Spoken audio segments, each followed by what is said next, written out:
আচ্ছা, একটা simple request করেছিলাম যে প্লিজ আজকে আপনার শরীরটা খারাপ, আপনি আজকে অফিসে যাবেন না, বাড়ি থেকে বাইরে বেরোবেন না। শুনলেন না আমার কথা? এখন আমি ভাবছি কেনই বা বলতে গেলাম। আমার কথাটা খারাপ লাগছে আপনি জানেন, আমি তো বুঝে গেছি আমি আপনার জীবনে সেই বলার লোকটা নই। তুমি আমার জীবনে এরকম কোনো কথা বলার লোক হতে চেয়েছো কখনো?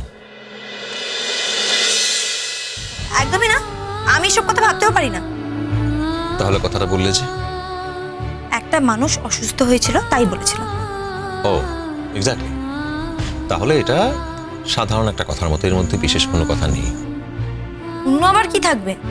এই যে তুমি বললে এই কথাটা বলার জন্য আমার জীবনে অন্য কেউ আছে, তার মানে এটাই দাঁড়ায় যে এটা একটা বিশেষ কথা, যে কথাটা এক বিশেষ ব্যক্তি আরেকজন ব্যক্তিকে বলতে পারে। হ্যাঁ, তুমি হয়তো সাধারণভাবে একজন অসুস্থ মানুষকে কথাটা বলছো, এর মধ্যে বিশেষ কোনো কারণ থাকতে পারে কি? হ্যাঁ আছে তো বটেই। আমি তো শুধু একটাই কথা ভাবছি, রূপকথাটি যদি আপনাকে ভালোবেসেই থাকে তাহলে আপনার কথা ভাবছে না কেন? আপনার জন্য কোনো চিন্তা কেন করছে না? আজ আপনি অসুস্থ এটা জেনেও কি করে আপনাকে ক্যাফেতে হিড় করে টানতে টানতে নিয়ে গেল? আজকে তো বাইরে বৃষ্টি পড়ছিল, এটা জানেন? তুমি নিশ্চয় শুধু এই কারণেই রিঅ্যাক্ট করে বাড়ি থেকে চলে যেতে চাওনি। কি বলতে চাইছেন আপনি? আমি বলতে চাইছি তোমার আমার প্রতি যা কনসার্ন সেটা খুবই জেনারেল কনসার্ন। মানে একজন সাধারণ মানুষ তার পরিচিত মানুষের প্রতি যেরকম কনসার্ন দেখায়, বা একজন প্রতিবেশী তার প্রতিবেশীর প্রতি যেরকম কনসার্ন দেখায়, আর এই প্রতিবেশীর প্রতি দেখানো কনসার্নের মধ্যেই রিঅ্যাক্ট করে তুমি নিশ্চয়ই বাড়ি ছেড়ে চলে যাওয়ার কথা নয়।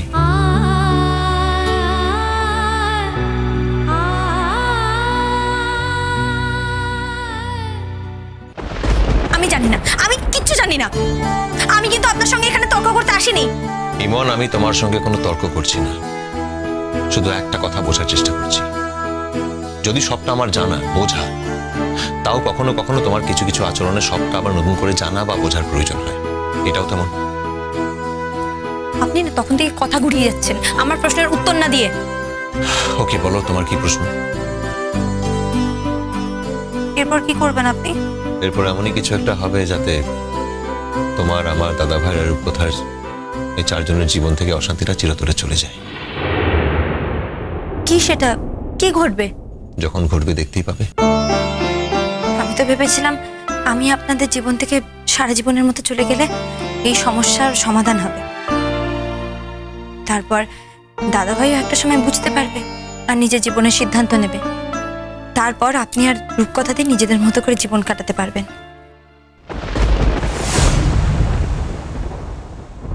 হাসছেন কেন? আমি হাসার মতো কি এমন বললাম? হাসলাম তোমার কথা শুনে। ছেলে মানুষ, বলতে গেলে তুমি একটা বাচ্চা মেয়ে, আর তোমার কথা থেকে এর চেয়ে বেশি ম্যাচুরিটি আমি আশাও করি না। এনিওয়ে ইমন, আমার শরীরটা খুব একটা ভালো লাগছে না, একটু তাড়াতাড়ি ঘুমোতে চাই। আলোটা প্লিজ নিভিয়ে দেবে যদি তোমার লেখাপড়া না থাকে। বারবার যে শরীর খারাপ বলছেন, ওষুধটা খেয়েছেন? এটাও কি একজন প্রতিবেশীকে প্রতিবেশীর মতো করে বলা কথা? আমি না আপনারা তো হেয়ালি বুঝিও না, বুঝতে চাইও না। একটা সোজা প্রশ্ন করেছি, সোজা ভাবে উত্তর দিন। ওষুধটা খেয়েছেন না খাননি? আজ বোধহয় খাওয়া হয়নি। তা কেন খাওয়া হবে? সত্যি আজ বোধহয় ওষুধ খাওয়া হয়নি। কোনো সুস্থ কাজে তো মন থাকে না আপনার। তুমি ঠিকই বলছো, আমি বোধহয় একজন অসুস্থ লোক, আর এই অসুস্থতা বোধহয় আমাকে সহজে ছেড়ে যাবে না এবারে। আপনি কোন অসুখের কথা বলছেন? আমি কিন্তু আপনার মনের অসুখের কথা বলছি। আমি আমার শরীরের অসুখের কথা বলছি। দেখুন, আমি ঠিক এতটা সংকীর্ণ নই বা এতটা অধিকার প্রবণ নই যে ভাববো আমার স্ত্রীর জীবনে আমাকে বাদ দিয়ে তার কোনো নিজস্ব স্পেস থাকবে না, কোনো ব্যক্তিগত পরিসর থাকবে না, বা সেই পরিসরে আমাকে বাদ দিয়ে কোথাও কোনো মানুষের অস্তিত্ব থাকবে না, এমনটা ভাবার মতো নির্বোধ আমি নই। কিন্তু হ্যাঁ, তাই বলে আমি আমার আত্মসম্মান বিসর্জন দিতে পারবো না।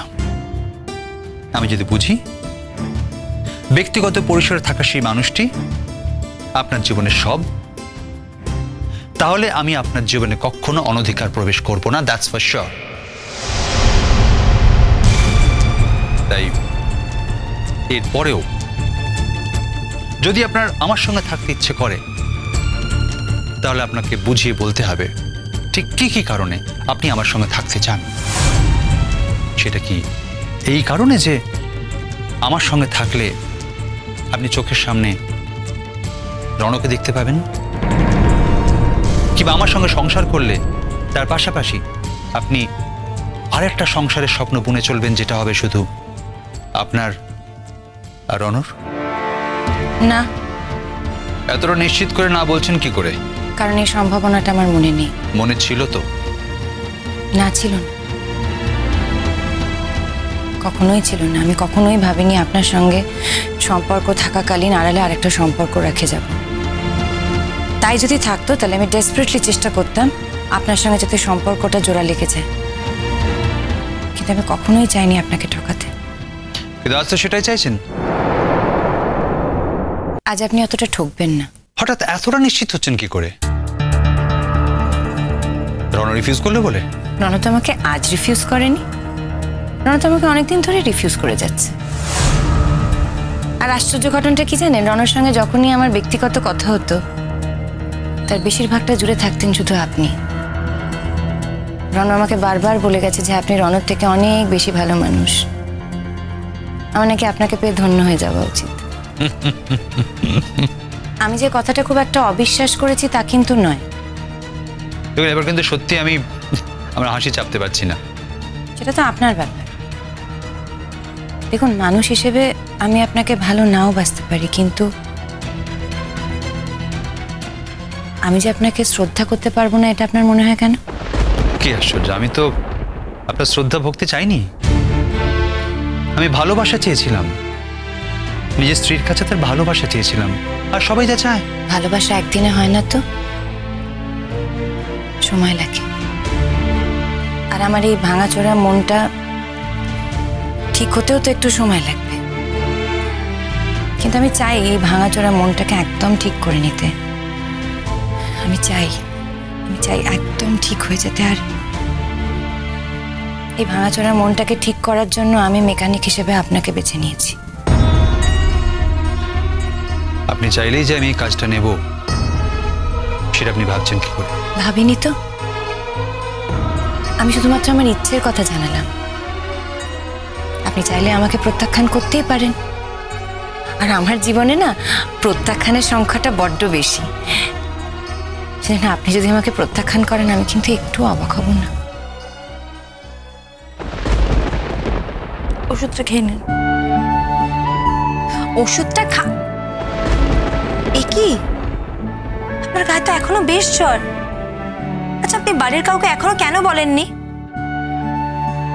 আমার শরীর কি এতই দামি নাকি যে তার দাম বাড়াবার জন্য আমি সবাইকে অসুখের কথা বলে বেড়াবো?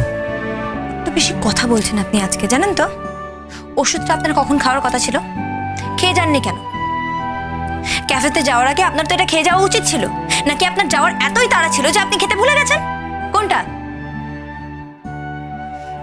দয়া করে আপনি ওষুধটা খান। খেয়ে নেব আমি। আপনি যদি ওষুধ এখনই না খেয়েছেন আমি কিন্তু এত চিৎকার চেঁচামেচি করবো, পুরো বাড়ি কিন্তু মাথায় তুলবো আমি। কেন? এরপর ওষুধ না খেলে আপনার শরীরটা আরো খারাপ করবে। তো আমার কি? তো আপনি জানেন না এখন একটা বাজে ধরনের জ্বর হচ্ছে, তাতে মানুষ মারাও যাচ্ছে। তাতে তোমার কি?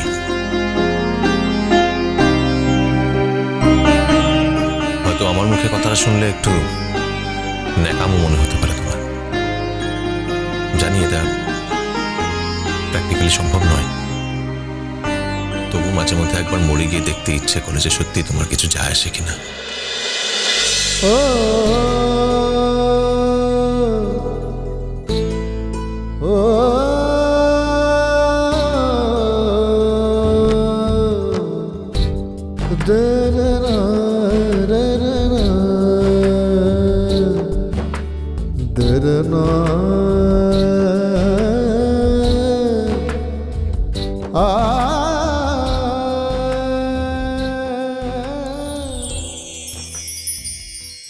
একদিন নিশ্চয়ই এমন আসবে